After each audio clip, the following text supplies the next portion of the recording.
তুফান movie চতুর্থ দিন শেষে কীরকম কালেকশন হলো?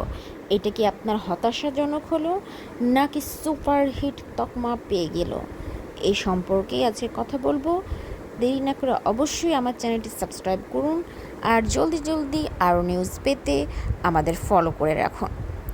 আজকে তুফান মুভির চতুর্থ দিন শেষে এই মুভির টিকিট আরও দ্বিগুণ হয়েছে, কেননা আগামী শুক্রবার এবং শনিবার সরকারি ছুটি থাকায় এই শো চলবে সিনেপ্লেক্সে 55টি, যমুনা ব্লকবাস্টারে চলবে 14টি, লায়ন্সে চলবে 12টি।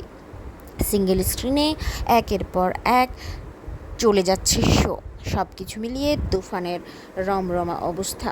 যদিও অন্যান্য মুভি রিভেঞ্জ বা ডার্ক ওয়ার্ল্ড নিয়ে তেমন কোনো সাড়া পাওয়া যাচ্ছে না, তবে ধারণা করা হচ্ছে সামনে তুফানের তাণ্ডব আরও ভালোভাবে টের পাবে দর্শক। এদিকে তুফান 2 নিয়ে দর্শকের আগ্রহের শেষ নেই।